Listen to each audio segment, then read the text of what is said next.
دوستو، ایک دوست نے بتایا کہ میں ہر جمعے کو فجر کی نماز کے بعد اپنے والد صاحب کی قبر پر جاتا، فاتحہ خوانی کرتا اور وہاں سے اپنے آفس چلا جاتا۔ ایک عرصہ ہو گیا تھا، مگر آج میں نے قبرستان میں ایک نئی خوشبو محسوس کی جو مجھے بے چین سی کر رہی تھی۔ یہ خوشبو کسی طرح سے دنیاوی خوشبو لگ نہیں رہی تھی۔ بہرحال میں والد صاحب کی قبر پر پہنچا تو ان کی قبر سے تھوڑے ہی فاصلے پر ایک نئی قبر بنی ہوئی تھی۔ تازہ پھول اور چادر سے یہ اندازہ لگانا مشکل نہیں تھا کہ یہ قبر 2 یا 3 دن پہلے کی بنی ہوئی ہے۔ والد صاحب کی قبر سے فارغ ہوا تو جاتے ہوئے اس قبر پر بھی فاتحہ خوانی کے لیے میں رک گیا۔ فاتحہ خوانی کے دوران مجھے محسوس ہوا کہ یہ خوشبو اسی قبر سے آ رہی ہے۔ میں نے یہ کنفرم کرنے کے لیے قبر کی مٹی مٹھی میں بھری تو ایک دم ٹھٹک گیا۔ قبر کی مٹی ٹھنڈی تھی، جیسے بہت نم ہو، جبکہ مٹی بالکل خشک تھی اور کمال حد تک ٹھنڈی تھی۔ بہرحال مٹی کو وہیں قبر پر جھاڑ دیا اور ہاتھ جھاڑ کر چل پڑا۔ بھائی کی دکان کھولی، پہلا گاہک آیا، اس کو سامان دیا تو اس نے کہا کہ زمان بھائی، آج خوشبو تو بہت کمال کی لگائی ہوئی ہے۔ میں نے کہا خوشبو؟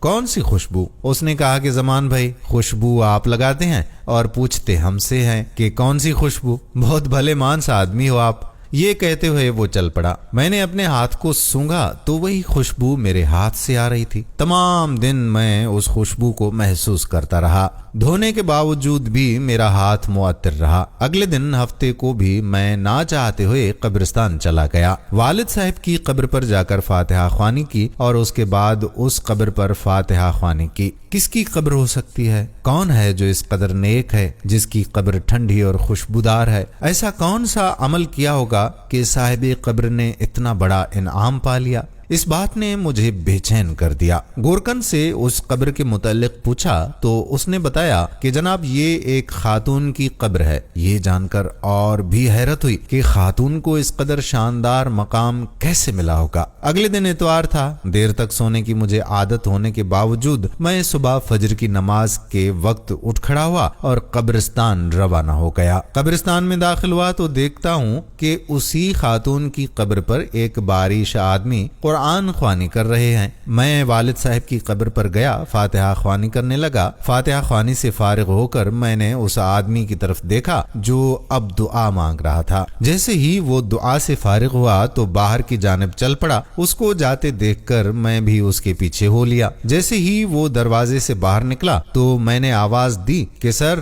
بات سنیے، 1 منٹ پلیز۔ انہوں نے کہا کہ جی فرمائیے۔ میں نے کہا کہ سر میں معذرت چاہتا ہوں، میں نے آپ کو تکلیف دی، مگر میں آپ سے ایک بات پوچھنا چاہتا ہوں، اگر آپ اجازت دیں تو۔ انہوں نے کہا کہ جی فرمائیے، کیا بات ہے؟ انتہائی محبت سے اس شخص نے مجھے جواب دیا۔ میں نے کہا شکریہ سر، جزاک اللہ۔ میں دراصل جاننا چاہ رہا تھا کہ یہ کن کی قبر ہے جہاں آپ ابھی قرآن خوانی کر رہے تھے؟ اگر آپ مناسب سمجھیں تو بتا دیجیے۔ انہوں نے مجھ سے سوال کیا کہ یہ آپ کیوں پوچھ رہے ہیں؟ میں نے کہا کہ دراصل اس قبر سے آنے والی خوشبو نے مجھے بے چین سا کر دیا ہے۔ ایسی خوشبو میں نے آج تک محسوس نہیں کی۔ مجھے یہ دنیاوی خوشبو نہیں لگتی۔ میں جاننا چاہ رہا تھا کہ صاحب قبر نے بھلا ایسا کون سا عمل کیا ہوگا کہ یہ ان کو مقام ملا ہے کہ ان کی قبر ٹھنڈی بھی ہے اور خوشبودار بھی ہے۔ ان کی قبر کی مٹی اتنی ٹھنڈی ہے۔ یہ سن کر اس شخص نے ٹھنڈی آہ بھری اور کہا کہ قبر ٹھنڈی اور خوشبودار کیوں نہ ہو، اس نے اللہ تعالیٰ کو راضی ہی ایسے کیا۔